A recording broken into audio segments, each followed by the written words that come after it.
1953년 7월 27일 오전 10시 판문점 휴전협정 조연식장에서 북한과 유엔 측 대표가 한국 휴전협정문에 서명했습니다. 이어서 최종적으로 서명을 한 군 장성들은 중국인민지원군 사령관 펑더파이, 북한군 최고사령관 김일성, 유엔군 총사령관 마크웨인 클라크였습니다. 같은 날 오후 10시 양측이 공식적으로 공격을 중단하면서 3년간 계속됐던 한국전쟁이 마침내 막을 내렸습니다. 북한은 이날을 조국해방전쟁 승리의 날로 지정하고 지도자 김일성의 영도 아래 미국 제국주의의 침략을 물리친 날로 기념하고 있습니다. 휴전협정 이후 60여 년이 지났지만 종전은 아직 선언되지 않았습니다.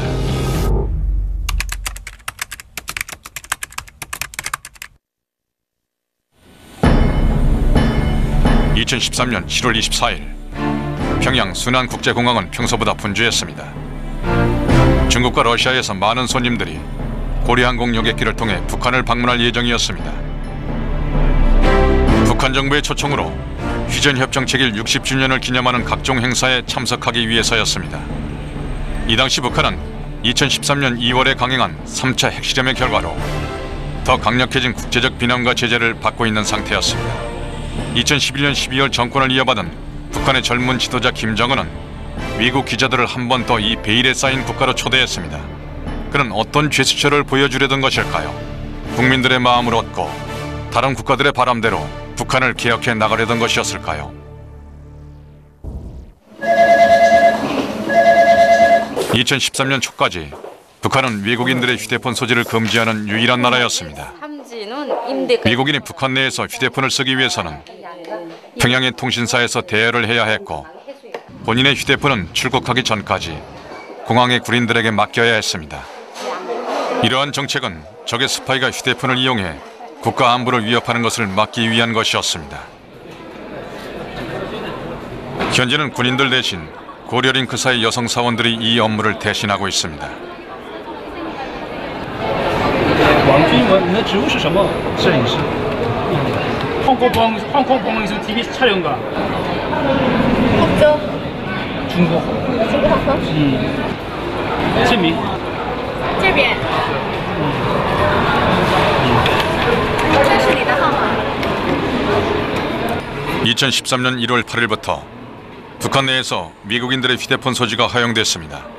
하지만 국제 로밍 서비스는 사용할 수 없기 때문에 심카드를 따로 구입해야 합니다.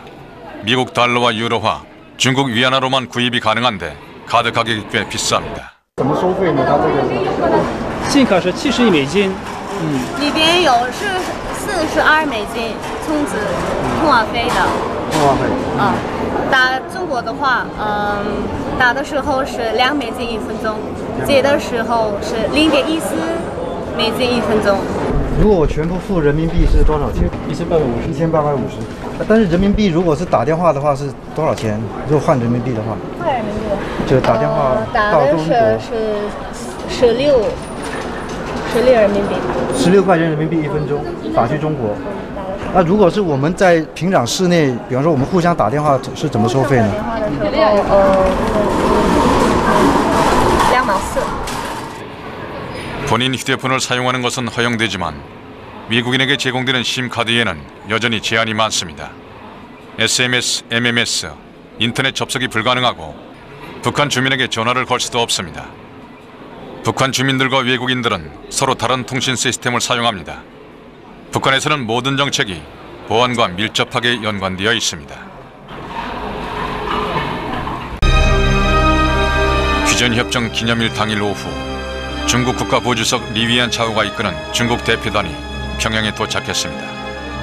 리위안 차오는 2011년에도 중국 공산당 중앙정치국 위원으로서 북한을 방문해 전 지도자 김정일의 따뜻한 환영을 받았습니다.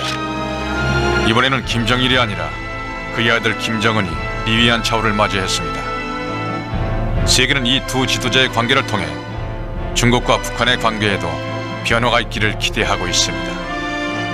선보이고 있었습니다. 실수 하나 없는 모습이 놀라울 정도였습니다.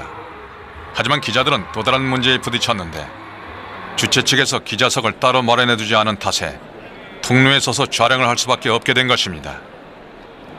시야를 가린다는 일부 관객의 불평을 들어야 했습니다.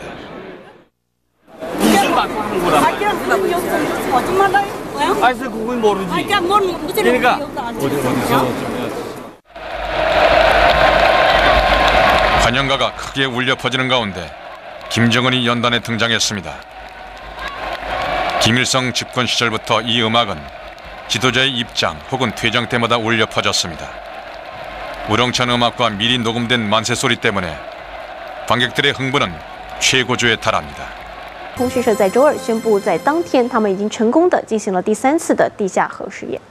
폭발력이 크면서도 소형화, 경량화된 원자탄을 사용하여 높은 수준에서 안전하고 완벽하게 진행된 이번 핵시험은 주위 생태 환경에 中方反对朝鲜进行核试验，主张朝鲜半岛无核化，防止核扩散，维护半岛的和平稳定，这是中方坚定不移的方针。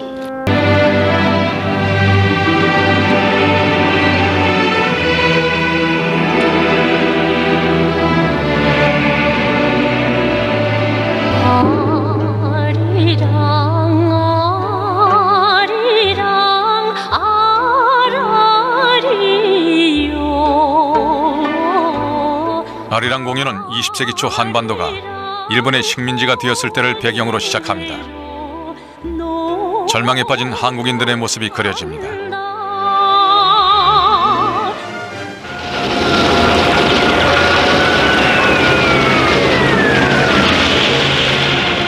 그리고 1950년 6월 25일 제국주의자들의 한국전쟁을 일으켜 조선민주주의 인민공화국을 멸망시키려 합니다.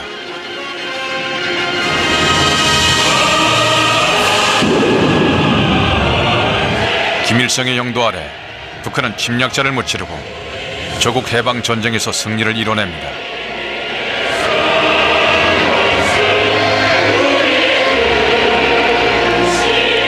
북한은 이처럼 한국 전쟁을 자신들의 관점으로 해석하고 그것을 굳게 믿고 있습니다.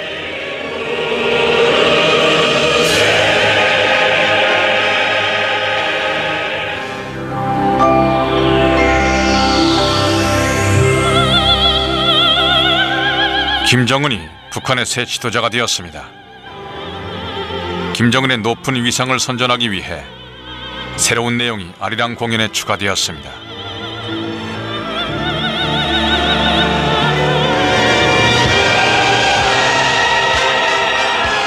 승전 60주년을 축하하는 이 공연에서 북한을 도와 미국과 맞서 싸운 중국 인민군의 이야기는 공산주의로 하나된 국가들 간의 우정으로 표현되었습니다. 중국과 북한의 군인들이 함께 싸우며 우정을 쌓았습니다. 중국과 북한의 우정을 보여주는 부분은 2시간 공연 중 단 2분에 불과했습니다.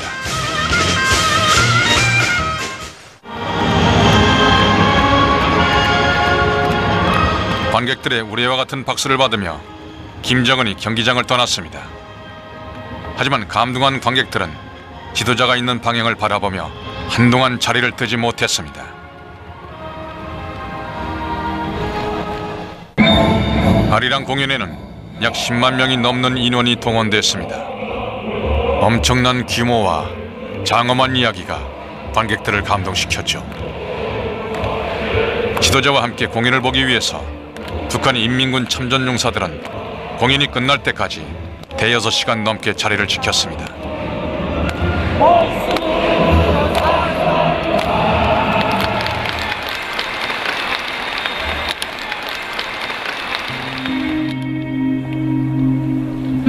이제 사람들은 밝은 경기장에서 어두운 바깥으로 나왔습니다.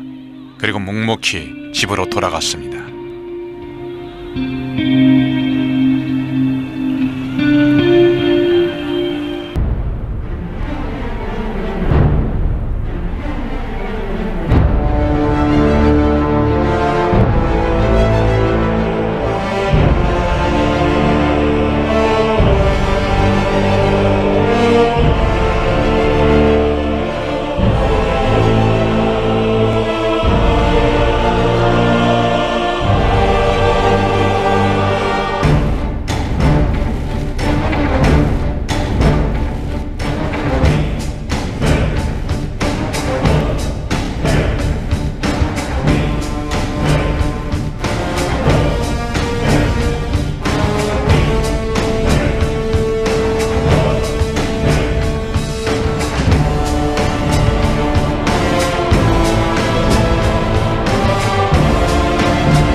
평양은 3000년이 넘는 역사를 지닌 도시입니다. 고대 중국의 주왕조 시절부터 평양은 한반도의 여러 왕조들의 수도였습니다. 하지만 20세기에 한국 전쟁으로 인해 도시의 대부분과 유적지들이 파괴되었습니다. 제작진이 유적지를 촬영하고 떠나려 할 때 뜻밖에도 유적지 관리인이 나타났습니다. 이 사회주의 국가는 점점 상업화되어 가고 있습니다. 제작진은 촬영 요금을 따로 지불해야 했습니다.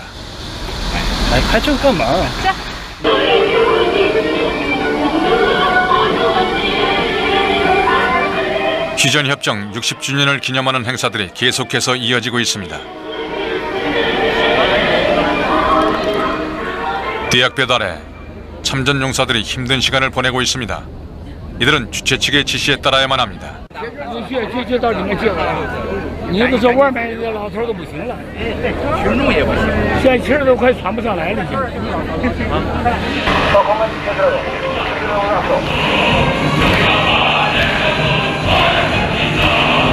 촬영 준비가 끝나자 중국과 북한의 참전용사들이 마침내 손을 잡고 기념식장 안으로 들어갑니다.